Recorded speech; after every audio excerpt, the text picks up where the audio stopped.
It's a late night with Nitro. Depending on where you are, it's very late, or, hey, it's the Mountain Time Zone. It might not be late at all. I don't know. I know it's a work day tomorrow, so we're going to plow through this fairly quickly. Hey, everybody, it is Kellen Nitro for Nitromaniac TV's Wrestling Unlimited, coming at you with the Nitro Steak for AEW Revolution. It happened tonight, and that is March the 6th, 2023. Man, there's no fade on that whatsoever. Mr. TL, no fade on the transition whatsoever. Speaking of fade, I am fading. I think we all are. Regular folk have work tomorrow morning. So do I, in the afternoon at least. But I find this rather inconsiderate of the AEW. Mm-hmm. It is. Very. I'm going to be mostly tired, so this is going to be interesting. A little loopy. So, all right. Well, they were in Orlando. One night at a time. They were in Orlando. They were in a building that was not the Amway Center. So, very interesting here.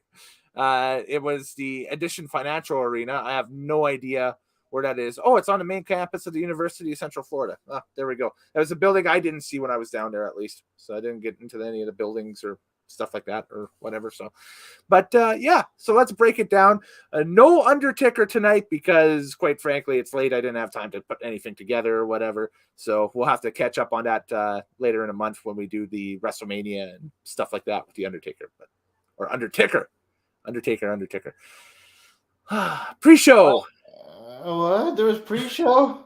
There were free matches on the pre-show, but I'm just going to rattle off two of them and then talk not so much in depth about the third one, but I think the third one was one of my favorite matches of the entire night. So we had, off the top here, is it here? Legit Layla Hirsch taking on Chris Statlander, and that went to Legit Layla. She won in 9 minutes and 50 seconds. Let's try to find the finish here. It was Hirsch rolls out to grab an extra turnbuckle and cracks Statlander across the head with it. Then she hits her triple jump moonsault, and that's the 1-2-3. Because you see, Layla Hirsch is now a heel, don't you see? So there we go. So that's how that one went. The second match on the pre-show was QT Marshall taking on Hook. Hook wins. Lol. Because they're building him up to be, a superstar in the making and so on and so forth. So Hook got the W there. Runtime on that one, for those who care, is 5 minutes. Now, the match that I wanted to hit here is the tag match with Eric Redbeard, Penta Obscuro, and Pac. So basically the rejigged Death Triangle taking on the House of Black. So Buddy Matthews, Malachi Black, and Brody King. This match was one of my favorites on the card because of the presentation, the imagery, everything into it. I enjoyed this thing, and the action was amazing. This match ran 17 minutes and 20 seconds, so it closed off the buy-in, and it was one of my favorite matches of the night. It was just high-intensity rock and roll right from the start. Let's see if I could find where the finish was for this thing. Oh, here we go. Fear Factor by Penta on Black on the apron, but he wasn't legal. Matthews hits a curb stomp to only net a 2 count. They all clear out. Eric Redbeard comes in, but just as Redbeard is going to hit his choke bomb on Malachi Black, the mist hits Malachi, or the mist, I should say, hits Eric Redbeard, and it allows Brody King to hit a big old pile driver for the 1-2-3 count. Yo. Question? Yeah. Answer, potentially. Go. Who's Penta Oscuro? Oscuro? Penta Oscuro? The hell is that? That's Penta. That's Pentagon. Pentagon Jr. What does that last name mean? It's basically Dark Pentagon. Like evil Pentagon. Why don't they just call him that? Because he's Spanish. Why can't he just be Penta? Like Kenta with a P. Or just Penta? Yeah, maybe. That works too. Stop changing his name. I don't know who this person is anymore. Well, they got to do something different because Ray Phoenix is going to miss some time. So. Yeah. So, All right. Well, we'll get into the main card here and start breaking things down as it happens. No fancy openings, no nothing to get right into the pay-per-view with our first contest. It was Chris Jericho versus Eddie Kingston, and this thing ran, what was the runtime here for this one? There we go, 13 minutes and 40 seconds. And quickly, as I look up the finish for this, what did you think of Jericho and Kingston? As this would probably be the first match you saw because you didn't watch pre-show, right? So it felt like a very brief match. I'm not impressed with Kingston and his look. He looks like a bum and a schlub. He looks like the guy that puts the ring together before they start the event. And you know what? Jericho looks in good shape. Yeah, he slimmed down. Yeah, he finally got back into shape, and I realized just how fat he became when he got really fat. Yeah. Other than that, whatever. Yeah. Judas attempt reversed into another Urukan, into the stretch muffler, into a submission win for Eddie Kingston to a huge pop. Kingston gets the W on Chris Jericho post-match. I think this was this was right, if I remember correctly. Kingston extends his hand for kind of a code of honor type thing because, AEW owns Ring of Honor now, so now we're going to get code of honor all across the place. And Chris Jericho denied and just slapped the hand away and walked away. So it ain't over. Why? I don't know. Yeah, that's just a thing. So there we go. That match started hot too. I like the half and half suplex off the top of the match though. That woke everybody up in the building and watching though too. Why is Eddie Kingston allowed to look like that? I don't know. I think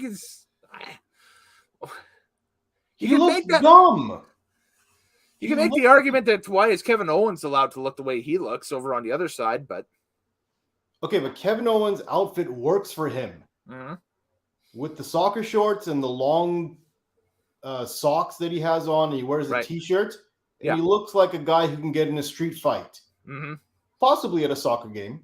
That being said, what the hell is Eddie Kingston wearing? I don't know. Maybe that's another look. And then he took the singlet down and it didn't really help him. Oh God. But compared to Kingston, it made Jericho look like $1 million, eh? This with all the weight he lost. That's the problem. It looks like you have $1 million athlete against a $50,000 city worker. Yeah. It's ridiculous. Exactly.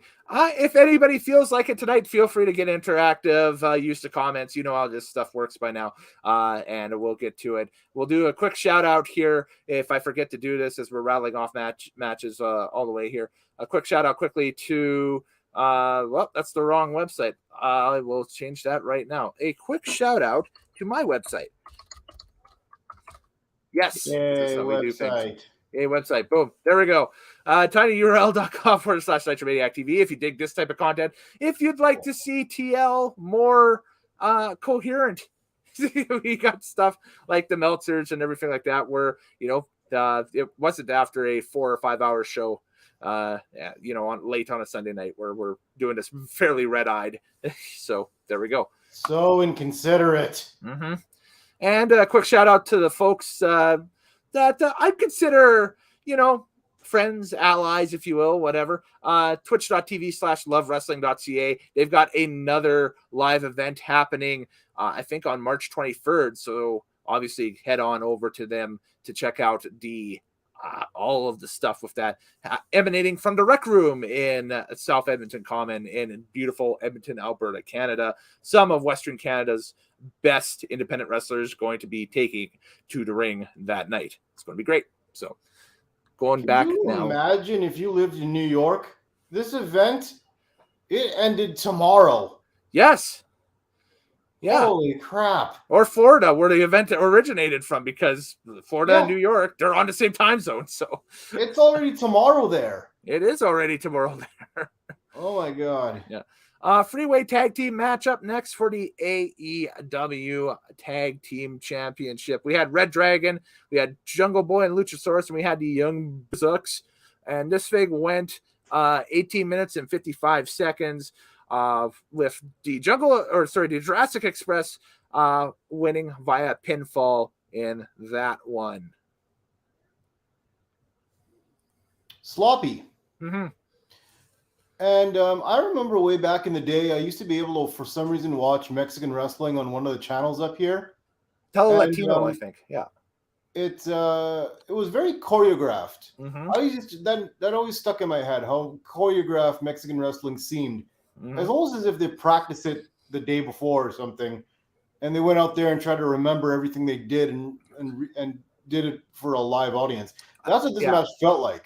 Yeah, I think reading Jericho's book or so, they said something that CMLL, when he was there, they had for their Saturday night show, all their load in and that stuff was like on Friday. So they had like a 24-hour period to, get stuff ready and rehearse if they have to or whatever. That back in the day. That's just verbatim from mine. So, AEW had that arena since Friday. So, and it is now Sunday.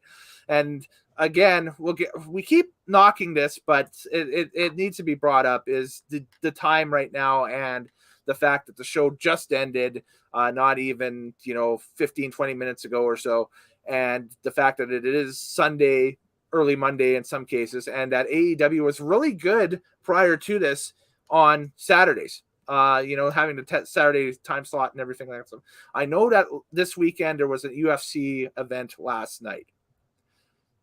There was also nothing, fight-wise or anything the weekend before. You weren't going against WWE or anything like that. And this is traditionally a February pay-per-view anyway. So, traditionally, it's been around for 2 years, but I'm making it a tradition. It's February pay-per-view. You could have at least had that, we should have been doing this like about a week and a half ago or so. Honestly, they could have ran it yesterday because how much noise did the UFC make last night? I haven't seen one thing on Twitter about what the results were. Mm-hmm.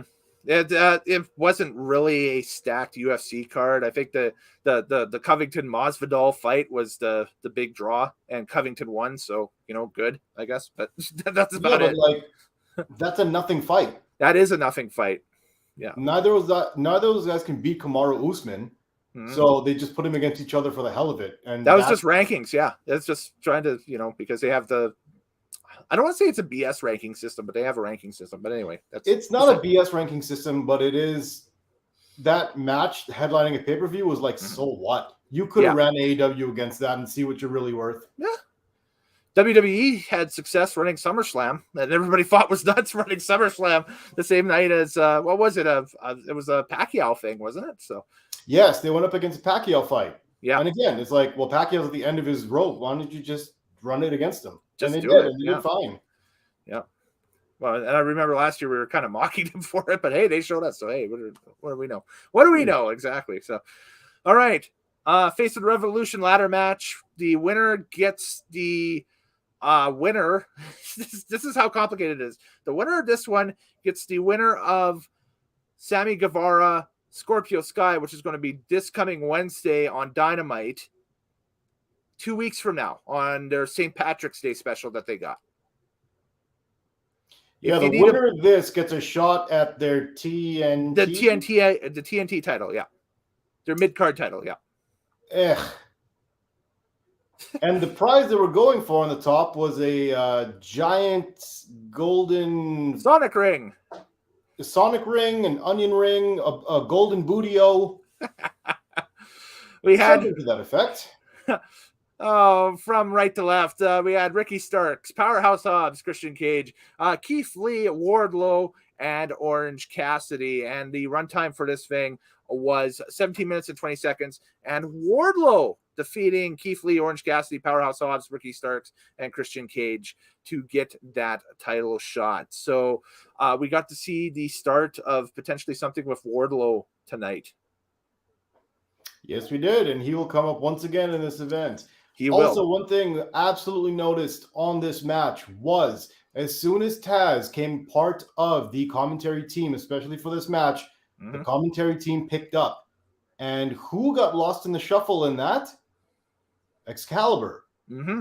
So him and Taz are basically a redundancy, and Taz is better at it. Well, yeah, Taz has had the experience, right? So yeah, but I mean, it was night and day. Yes, the commentary team when the Taz was there and Taz wasn't there.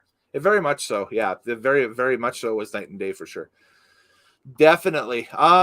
This match itself, the ending had me say, "Oh my god," because of the power bomb into the ladder by Starks. That didn't look right. Starks has a history of neck issues too, so I was kind of like,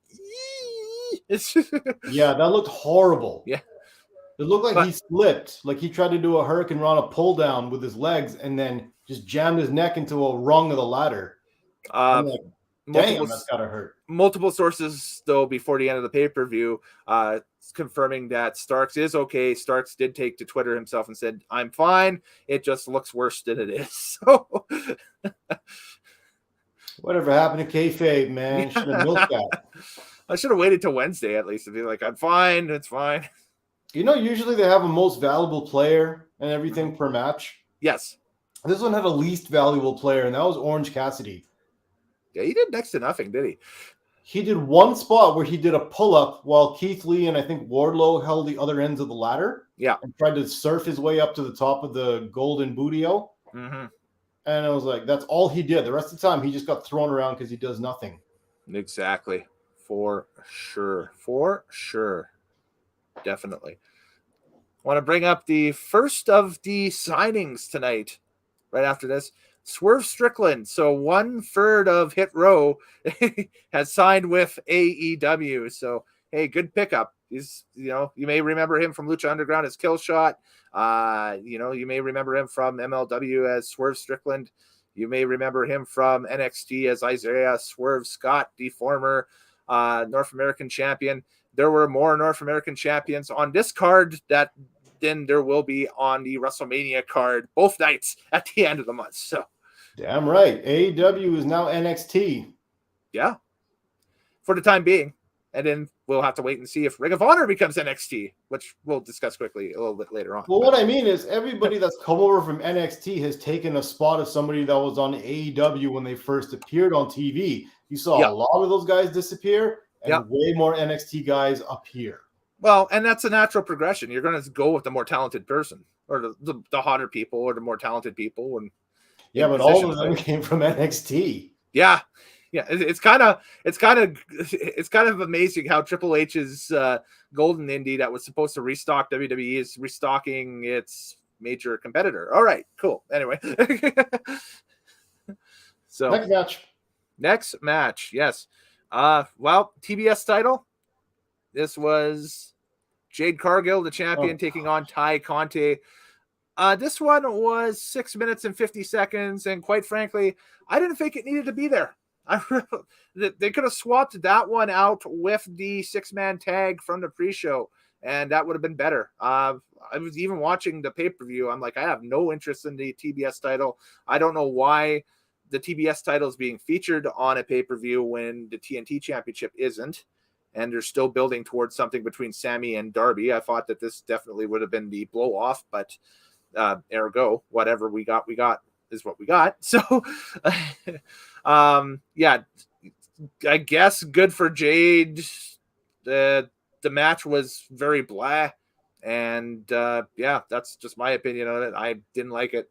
The match was garbage. It did not show off women's wrestling properly. It did not need to be on the pay-per-view whatsoever. The coolest thing was that they had some guy play the guitar who plays the guitar solo in Jade Cargill's theme song that nobody knows of.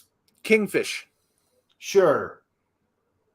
Apparently he has won a Grammy before. So there we go. He's no Rick Boogs. Respect, though. You're rocking that denim outfit, man. I'd like the denim. That was good. But I'm surprised I could find one that fits him. Hey, now. If y'all ever go back and watch it, just watch it for that guitarist. He's at least 7XL. At least. He's a big guy. He's a big guy.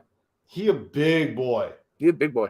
And not in a good way. Like, you kind of worry about the blood sugar. But anyways. Gotcha. Fair enough. Yeah. Fair enough. No, but he could riff. That was good. Man can riff. Does his job well. I just hope he lives long enough to keep doing it. Yeah, Tay going for a high risk move. Here's the finish. Jade sends her in for her jaded finish and nets the 1-2-3. And there was even a botch there a little bit too, because Tay was supposed to hit that mobile camera, the GoPro camera on the thing, so that they could use that, I think, in the replays after to say that, oh, her head hit the GoPro on the ring post, but instead she kind of flailed off the edge of the the thing. So, train wrecks be train wrecks. So you're spending way too much time on this match. Yeah, we are. We're moving on. Yes. Well, the next one we could spend probably the rest of the show on and talk about, because this thing was perfection from top to bottom. Up next, this was the dog collar match, and I do have the graphic here for it. There it is. It just went up top. There we go. CM Punk versus MJF. This is the second dog collar match in AEW history. The first one, of course, was Brody Lee's last match with the company versus Cody that happened in October of 2020, and that was a banger. And as much as that one was a banger, this one was a quadruple banger, a quintuple banger, match of the night. I didn't even bother putting the poll up because I think that this thing was the match of the night from top to bottom. Really enjoyed it. It hit all the marks for me. 25:45 to runtime, told an amazing story, great conclusion to said story, because not only did CM Punk vanquish the much hated MJF, but now we have, the launching of Wardlow as a singles entity, kind of that Virgil Ted DiBiase moment where he finally said, you know what, stick it, I'm going on my own. And just right across the board, just a very solid match, even with the presentation, even with the mind games with the music, with MJF walking out to Cult of Personality to begin with, and then CM Punk bringing it way back to the days of the tape traders and everything with the Ring of Honor, AFI, Misera Canter, and it was just incredible stuff. Yeah, absolutely. So for those who did not see it, CM Punk did come out to his ROH theme song, which a lot of people didn't quite know, so he did not get the pop I don't think he thought he would get with it. There was a bigger pop on Twitter than there was in-house, yes. That's what I mean. So on the actual programming, he didn't get the pop that he wanted. He got that online from people who are tweeting. Yeah. He did come out wearing his soccer shorts again, and he came out like pure ROH old school style, just without the blonde hair. Yeah. Good. It was an absolutely great match. It told a good story. They brought out the thumbtacks. They used the chains well. Yeah, I mean, not much you could say about that one. It's just, I guess, to the ending there, MJF calls out for a wide load. Then he comes to the ring wearing a jacket as he just finished doing a match. Yes. He's like, where's the ring? And he keeps looking in his pockets and he can't find the ring. Mm-hmm. Then all of a sudden, he does find the ring when CM Punk comes to, gives CM Punk the ring. Punk punches MJF in the face, knocks him out, and that's the end of that. Mm-hmm. Great match. Please go and watch that one, because for, what did you say, 26 minutes of that match it was? Yeah. For 26 minutes, I forgot I was watching AEW. I thought I was just watching wrestling. Yeah. And that's the most important part. Great wrestling match. I thought that everything was great. We're talking commentary, we're talking, presentation, in-ring stuff. Guys were, both of them are such professionals in there, and it was great to see. And just it clicked all, and even the callbacks too. Like there was a microphone spot in it, and I thought that they were just doing a microphone spot just to do another homage to Magnum TA and Tully and the I Quit match from years ago or something like that. But no, it was reminded to me that in the Raven CM Punk ROH match from 2003, there was a microphone spot where Punk grabbed the mic and basically called Raven an alcoholic. So that's, I immediately grabbed the DVD and put it up on my shelf. So I'll be checking that out later this week again, because it makes me want to, watch it again. Right. So there we go. But yeah, literally the only bad thing I can say about this match is inconsequential. It's that the little graphic that you showed right before, if you throw it up again. I will. I just gotta find where it is. There we go. Throughout the pay-per-view, that thing was animated with that digital chain, and it looked so cheesy. looks so tacky, but literally that is the only bad thing I can say, and that has nothing to do with the match. That's just AEW presentation. But like those 26 minutes, pure wrestling. Loved it. I'm shortlisting it right now. We'll talk about that obviously at the end of the year, but I'm going to shortlist it obviously for match of the year on my side because I did enjoy that bout, but we'll see what happens as the year goes on. The years, we're only, just getting into March. So and we still have Mania weekend to work through and all that stuff. So, oh yeah, got a long way to go. Long way to go, but definitely one to highlight for sure on that. Okay, our next contest was in the death spot, which is, like everybody's all hot and everything and that stuff and happy. And then you put these two out in the death spot and they didn't deserve it. But, Britt Baker, Thunder Rosa, AEW Women's World Championship on the line. What was the runtime here for that one? That one went 17 minutes and 25 seconds with Britt Baker retaining the title. Again, this thing, the crowd was on such a high, and that's just the way that they booked the matches and the order of the matches and everything. Honestly, the dog collar match had so much hype to it and that stuff and everything. That could have closed the show. Like that could have been like the last match of the show, and he just built to it, and moved the card itself up to earlier in the day, and we're fine where that match comes on at 7 o'clock, Mountain. After you've been watching since like 2 o'clock in the afternoon or something, if you're going to shove all these matches at us or whatever, or have less matches. But there we go again. But just less matches. Yeah, exactly. Great match. When it went last year, it was a great match. This year they didn't capture it here, but now we get to see, with each woman winning one contest, because don't forget Thunder Rosa won the match last year against Britt Baker, and Britt Baker retained her title against Thunder Rosa tonight. We'll get the third high-profile match with them, and I would imagine that this next one is going to be a gimmick of some sort. Maybe a cage, maybe a Iron Woman, something like that.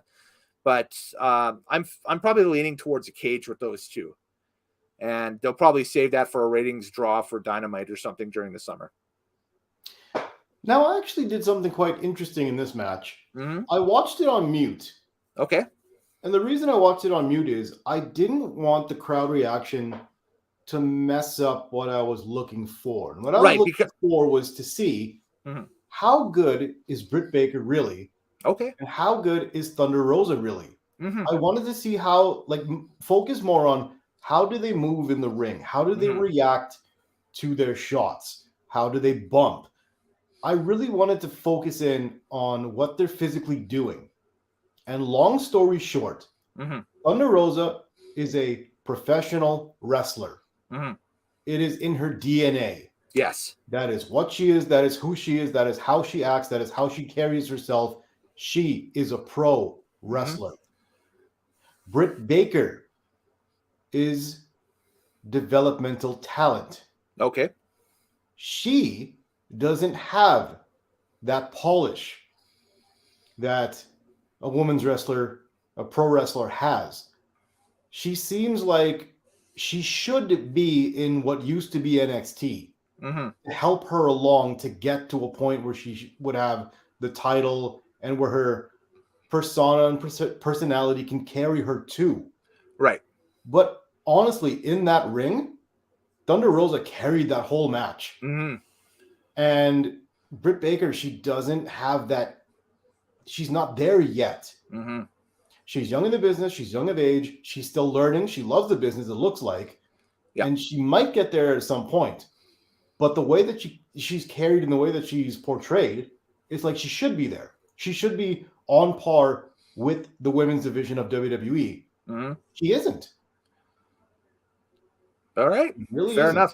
My quick question to you, that's first of all, awesome insight. That That's why we have you on. That's great insight, though. That's something. And you know what? That's something I'm going to watch the next time that Britt is in the ring and think about for sure. That's definitely something to look at. What did you think of the new AEW Women's World Championship belt? This is a brand new belt. It made its debut tonight. Miles better. Mm-hmm. Miles better. There's something about the oval shape of the old one that looked so jarring, and it almost looked like you were wearing a ring that you would put on your finger but around their waist. Yeah. I didn't like that oval design. This is miles better. So much better. This design takes its actually the inspiration of it and that stuff is another North American title. We were talking about North American titles earlier, but this is based off of the Mid-South Wrestling North American Championship from the 1980s. And Tony Khan is a huge fan of territorial wrestling from the 80s. His favorite territory is the Mid-South UWF stuff. So there we go. You start a company, you want your belts to look like the UWF belts. There we go. That's why the AEW world title looks like what it is. It's just basically the UWF belt from 87. So there's one more thing I wanted to point out was I don't like the ending about how Britt Baker's crew interferes in the match where Britt Baker should have lost twice to a pinfall and to a tap out. Yeah. But instead she ends up winning the match anyways. We've seen this before. It keeps happening. It's redundant. It's predictable. They got to stop doing that now. It's too much. They've overplayed that card. Yeah. Well, I think that honestly, by the next pay-per-view, that crew may be split. I think now the next thing will be Jamie Hayter potentially splitting out of that group, and maybe they build something between Baker and Hayter. If it's not for Double or Nothing, it'll be again for the summer for, stacking television shows and this and that. But I think that crew is starting to. But they didn't show any form of dissension amongst them within this match. Not in this match. There has been in the past, though. So. But if they were going to do something, they should have done something in this match to show a little bit of dissension. Yeah. Nothing. Absolutely nothing to show that. Yeah, good point. They were kind of working as more of like a well-oiled unit or kind of more bubbling than anything else, but Britt was fighting through it anyway, so there we go. So, yeah, something to look at, something to look for sure. So, but go back and watch this match again, you'll see Thunder Rosa really actually pulled it off more than she's Britt. Great. Been watching her since my first exposure with her was with the NWA Power stuff on YouTube, and watched her through NWA. Actually, even earlier than that, she was on like one of the Mania Shimmer shows. Not the one that I went to in person in New York, but I think the one prior to it in New Orleans in 2018, she was on the card too. So that was like my first real exposure with her. And then, since then, watched clips of her online, that stuff. And then really started watching her in NWA. And girl can go. She does it too. She also, I think, has like a 1-0 record in MMA, but hey, the pro wrestling thing works for her. So honestly, it's become now as a dream match would be Sasha Banks versus Thunder Rosa. Those two, their styles would be so perfect together. They would have a match of the year. Okay. Yeah. No, I'd buy a ticket to see that any day. Twice on Tuesday. No, twice on Tuesday. Twice on Tuesday. Yes, exactly. I think that would be a great match. And hey, with the Forbidden Door, let's make it happen. What's Sasha doing at WrestleMania this year? She's just tagging with Naomi for a tag title shot with Zelina and Carmella. That's it. I guess so. I saw it's confirmed. That's what she's doing. Next. That's for another time, though, but we'll discuss it. Make me sad. Jon Moxley versus American Dragon Bryan Danielson. This thing went 21 minutes and 5 seconds with Moxley defeating Bryan Danielson in a very, I guess, pro wrestling type way. Actually, a very, very shooter type way where he just kind of just rolled him up for the pin. It looked botched. Okay. It did. It was like Northern Lights suplex that somehow got reversed into a pin where Moxley's feet hit the ropes and then stayed underneath the bottom rope, which should have been counted as a rope break. But they just counted the pinfall and everyone was confused. And the whole match, though, was Bryan Danielson kicking the absolute shit out of Moxley. And then Moxley would have a counter every now and then. Yeah. Well, they did hit. Other than that, it was just Bryan Danielson beating the shit out of that guy. They did hit on the storyline where it was, in order to team with me, you'll have to bleed with me, which was, there we go. Both of them bled buckets. Post-match. Yes.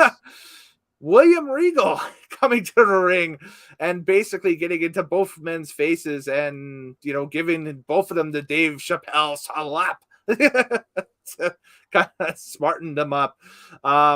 Man, that is that's quite the grab for AEW. And if William Regal is going to be the quote unquote leader of this Danielson Moxley rumored dojo faction that's going to start in AEW, that's something else. But man, that's quite the grab for him. It's not going to be a Moxley and Bryan Danielson dojo nonsense thingy. I'm going to tell you what it is right now. All right. It may not be today, may not be tomorrow, but somewhere down the line, I want you to put it together. Okay. Aleister Black, Buddy Murphy, Pac. Yeah. Andrade. Okay. Cole. I see where you're going with this. Where am I going? Invasion. Now that you've got William Regal in the mix, do you not see an NXT invasion coming? I don't know what you'd call it, but yes. Well, it's the same like the NWO. They didn't call themselves the WWF. They call themselves the New World Order. And then you have the AEW originals warring with the... that could be fun. That'd be all right. That could be fun. They've already got everything in place to do it. I just can't fathom William Regal walking out in a promo and yelling blood and guts with the same gusto as War Games that he used to on NXT TV all the time. That man can put anything together and make it sound menacing. Yeah. He's William Regal. He can. Yeah. Definitely William Regal for sure. It was a good pop. The crowd enjoyed it. I enjoyed it. I cheered. I was like, oh my God, that's pretty cool. So it's awesome to see him there. Would like to get to the title match, but there was one more match prior to the title match that I had totally forgotten about. And I had even texted you where it was like, oh, geez, I had forgotten about it and that stuff. So, yeah. So Hardy, Andrade El Idolo, and Isaiah Cassidy taking on Sami Guevara, Darby Allin, and Sting in a Tornado Trios match, which basically is no DQ street fight, 6-man street fight. This thing, the runtime on it ran 13 minutes and 20 seconds. We saw Sting do a balcony dive. We saw Sami Guevara do a Spanish fly through tables. We saw Darby get the pinfall on Matt Hardy. So I think that that's the end of that thing completely. Great. And yeah, I had forgotten that this match was even a thing. So I think that it's delaying the inevitable, but I think that we'd love to see Darby and Sami Guevara go one-on-one for the TNT title, stakes, big-time main event match, or, even a solid upper mid-card type match for like a double or nothing or something. But we got what we got here, so.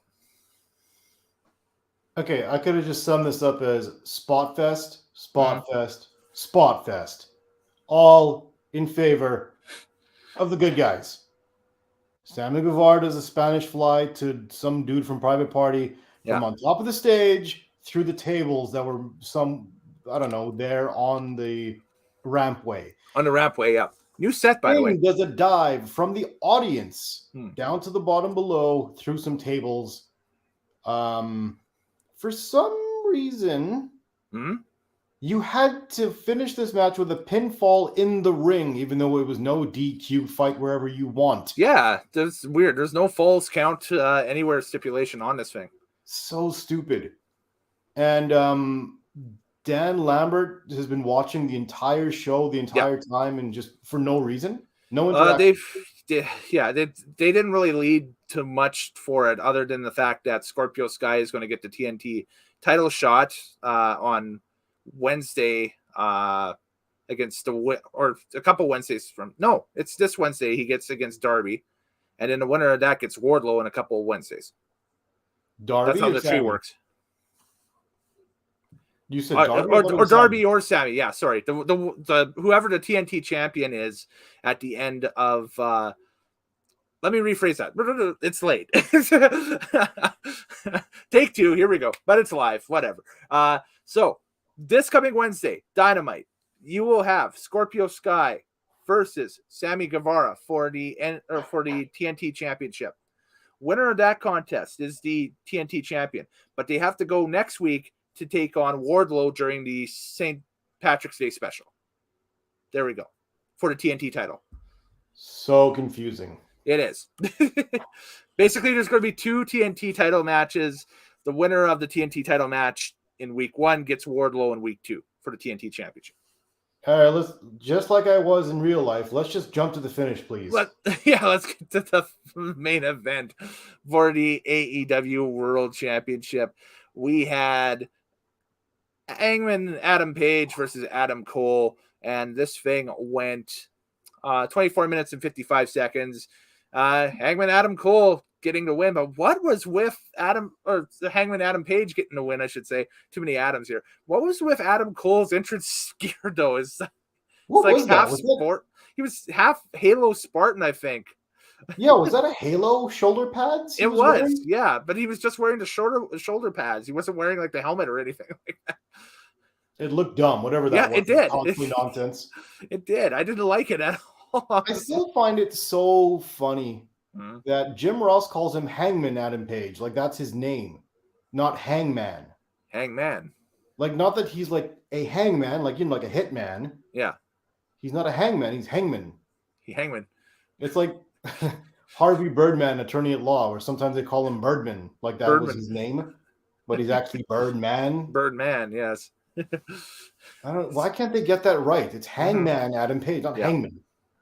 Yeah, I saw the crowd kind of waver throughout. It was a late, obviously late. They didn't know what they wanted. You know why? Yeah, because they kind of like Adam Cole, and everyone loves doing the baby. But as soon as that's done, they kind of waver off of him. Yeah. But they don't really attach themselves to Hangman Adam Page because he hasn't won that favor with the crowd. Mm-hmm. So he's not over as a babyface. Mm-hmm. And Adam Cole isn't really over as a heel. Yeah. You basically have 2 unintentional tweeners going at it. And they have a decent match. It's just that the crowd didn't know what to do with this. Yeah. And in the end, it was all a jumble because people were interfering left, right, and center. But in the end, Hangman gets the win with the stupidest finisher. I hate that thing. The buckshot lariat. The buckshot lariat. Yes, we've discussed. That's in the Meltzers, by the way. Everybody go take a look at that if you want more diatribe on that subject. So hate that move. It's a stopped momentum lariat. You don't gain momentum by doing a flip and landing on your feet. I was just confused with the battle of the back elbows in the opener. That's it.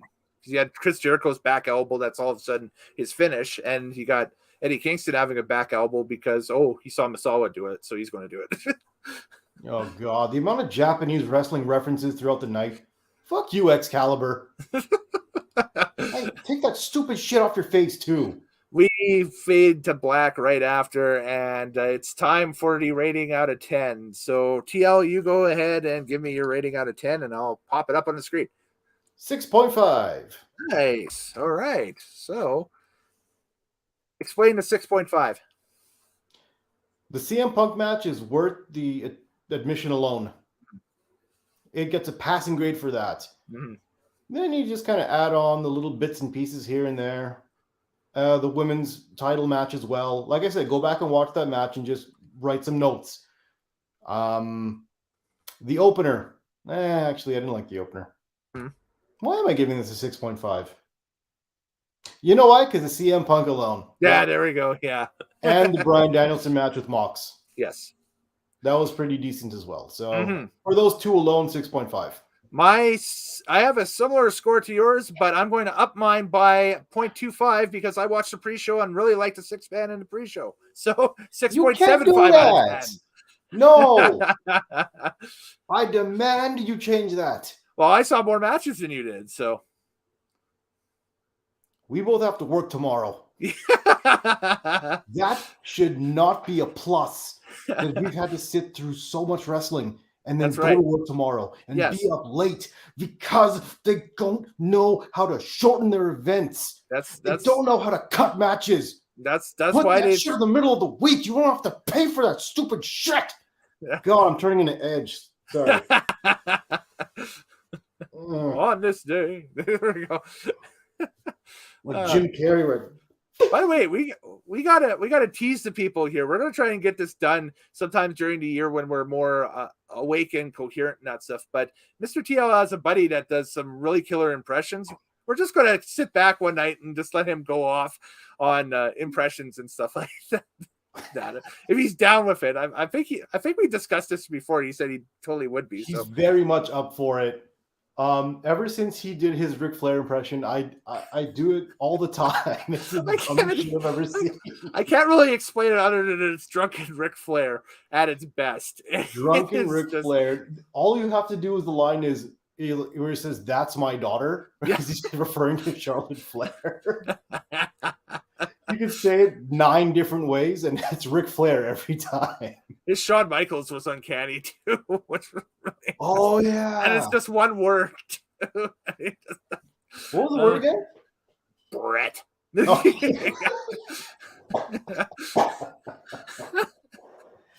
All right, we'll get him on. Yeah, we'll have to get him on, definitely, for sure. So, but hey, there we go. So we are in agreement. Kind of with our scores, but I'll say we're in agreement. So there we go. Agreed, yeah. Yeah, agreed. So, yeah. So, yes, shorten the show, or if you're going to go that long, start earlier, and everything's groovy. And even put it on a Saturday night, if that's the case, too. Yeah, I'm down with that. Because they had a very good thing going with the Saturday nights. So, I think if they were scared by the UFC from last night, I think after watching the card from last night and that stuff and hearing about it today and everything, I don't think that there was much to be scared of off of that. Exactly. You know, like that's it. Like, what are they going to do? Like the one guy that was in one of the undercard fights and that stuff, everybody hated and he lost anyway. So there you go. And then everybody tuned in, wanted to see Masvidal Covington. So yeah, wrap it up. Okay. We're doing it. Okay. tinyurl.com/Nitromaniac TV for more. Where can they find you on the socials? At TMLOUTAN. I know y'all don't like me. I know it. That's why I want you to tweet me. I want to smoke. I want y'all to come at me with you AEW fans. Y'all seem to like that shit so much. I like to thank you for pinch hitting too. Like we were talking earlier, I have no idea what the heck was going on with Morehouse this weekend, but he's supposed to be in the AEW. I know. You're the WWE guy, WWE hater guy, and you're like, hey, watch AEW, and I'm like, oh god, at least it's not going to be so long. You lied. Yeah. But there was a CM Punk match that was really good on it, so. And now I'm happy again. And now you're happy. Yeah, just go back and rewatch that match. That's it. Which I probably will, just to catch the entrances again and that stuff and everything. That was just awesome. I loved it. It was great stuff. Wrap it up. Yeah. Okay, right, folks. Later days, happy wrestling watching, and obviously hearts going out to everybody in Ukraine right now. So Slava Ukrainia, and I hope I did that right. Yes. We'll talk to you next time here on Nitromaniac TV's Wrestling Unlimited. Take care. I guess now the next one is the monstrosity that is WrestleMania. Yes. Yeah. Yeah. All right.